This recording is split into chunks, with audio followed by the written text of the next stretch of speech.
आज मेरे माँ बाप का सर शर्म से झुक गया। लोग मेरे माँ बाप को ताने मारने लगे, कितनी गंदी बेटी पैदा की है तुम लोगों ने।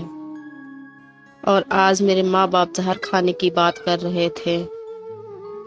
मैंने सुन लिया और मैं अपने कमरे में जाकर जोर जोर से रोने लगी। मैं जोर जोर से अपने जिस्म को और अपने बालों को नोचने लगी और मेरा दिल कर रहा था खुद को आग लगा लूं मैं।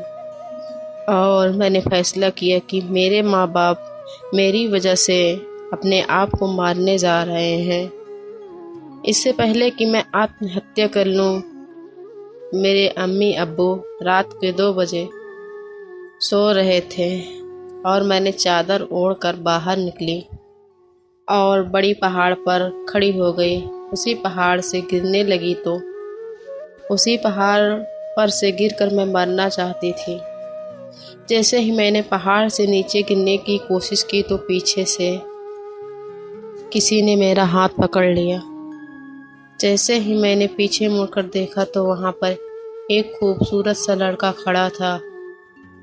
उसकी हाइट 6 फीट थी और ब्राउन कलर की शर्ट और ब्लैक कलर की पैंट पहनी हुई थी। हाथ में एक बंदूक था और ब्राउन कलर का कैप भी पहने हुआ था और हाथ में घड़ी भी लगाई हुई थी। वह बिल्कुल फिल्म के हीरो की तरह दिख रहा था। मैंने उससे कहा, कौन हो तुम और मेरा हाथ छोड़ो। उसने तुरंत मेरा हाथ छोड़ दिया। उसने कहा, मैंने तुम्हें देखा, तुम सुसाइड कर रही थी। मैंने रोते हुए गुस्से में कहा, हाँ मैं आत्महत्या कर रही थी। तुमने मुझे रोका क्यों? जाओ यहाँ से तुम। मुझे मरना है और मुझे इस दुनिया में नहीं जीना है। उसने कहा, देखो, आत्महत्या करने का मसले का कोई हल नहीं निकलता। इस दुनिया में आए हो तो हर परेशानियां और हर मुश्किल का सामना करना पड़ता है। वह मुझे समझा रहा था। मैंने कहा, मेरी जिंदगी इसी लायक है कि मैं जी सकूं। आप मुझे मत रोकें और मुझे मरने दो। उसने कहा, लेकिन मैं तुम्हें ऐसा नहीं करने दूंगा। वह लड़का मेरी इतनी ज़्यादा केयर क्यों कर रहा था, मुझे कुछ समझ नहीं आ रहा था। फिर तेज आंधी चलने लगी। जो चादर मैंने अपने जिस्म पर ओढ़ी हुई थी, आंधी के झोंके से वह मेरे जिस्म पर से उड़ गई और मैं आंधी के झोंके से पहाड़ से नीचे गिरने लगी। एकदम से उस लड़के ने मुझे पकड़ लिया और पहाड़ से नीचे उतार दिया। वह मुझे जंगल की तरफ ले जा रहा था। फिर मैंने कहा, तुम मुझे कहाँ ले जा रहे हो? उसने कहा, मैं तुम्हें कुछ नहीं करूँगा, तुम फिक्र ना करो। आंधी बहुत तेज बढ़ रही है, यहाँ रहना ठीक नहीं होगा। जंगल में मैंने अपना टेंट लगाया हुआ है, वहाँ आप कुछ देर बैठना। आंधी रुक जाएगी तो आप चली जाना। और मैं ठंड से बहुत तेज कांपने लगी। उसने अपनी शर्ट उतार कर मुझे दी और बोला, इसे तुम पहन लो और तुम ठंड से कांप रही हो। उसकी शर्ट पहन ली। जब मैं उसके टेंट के पास पहुंची जंगल में, कुछ लड़के वहां पहले से ही मौजूद थे और एक दूसरे से बात करके जोर जोर से हंस रहे थे और मैं उन्हें देखकर डर गई। मैंने उस लड़के से पूछा, ये लोग कौन हैं? तुम मेरे साथ कुछ गलत तो नहीं करने वाले हो? उस लड़के ने कहा, नहीं, जैसा तुम सोच रही हो वैसा कुछ भी नहीं है। मुझ पर भरोसा करो, सब मेरे दोस्त हैं।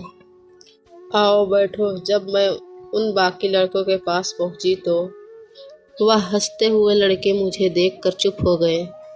वह एक दूसरे को देखने लगे। उनमें से एक लड़का खड़ा हुआ और कहने लगा, समी, यह लड़की कौन है और तुम कहाँ चले गए थे और हम सब तुम्हें ढूंढ रहे थे, और यह लड़की कौन है? समी ने कहा, यार, मैं पहाड़ी के पास ही था और यह लड़की अपनी जान देने जा रही थी और मैंने इसे देखा और बचा लिया।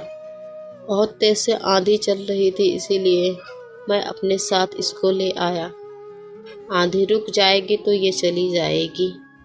समी के दोस्त ने कहा, यार अगर किसी ने हमें इस लड़की के साथ देख लिया तो इस जंगल में हमारे लिए मुसीबत बन सकती है। समी ने कहा, अरे यार कुछ नहीं होगा, आंधी रुक जाएगी तो ये खुद ही चली जाएगी, तू टेंशन मत ले। समी का दोस्त चुपचाप चला गया, बाकी दोस्त भी सब चले गए।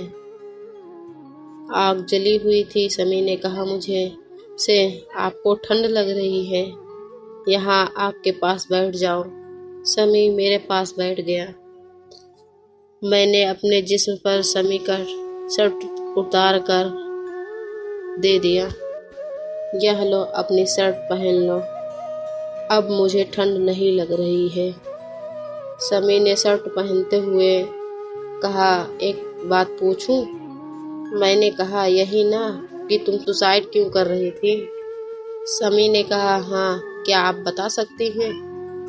मैंने उसको सब बता दिया है जो मोहम्मद ने मेरे साथ किया हुआ था। समी ने कहा, तुम्हारे साथ इतना सब कुछ हुआ तो तुमने पुलिस को इन्फॉर्म क्यों नहीं किया? मैंने कहा, पुलिस से क्या कंप्लेन करूँगी, सब गलती मेरी ही है ना। मैंने बात में भरोसा किया और अपनी नंगी तस्वीरें उसको भेज दी। समी को मेरी बात सुनकर बहुत अफसोस हुआ। अब बताओ, कोई वजह है दुनिया में जीने की जो तुमने मुझे बचा लिया? नेक्स्ट पार्ट के लिए मेरे चैनल को सब्सक्राइब करें। वीडियो अच्छी लगी हो तो लाइक करें।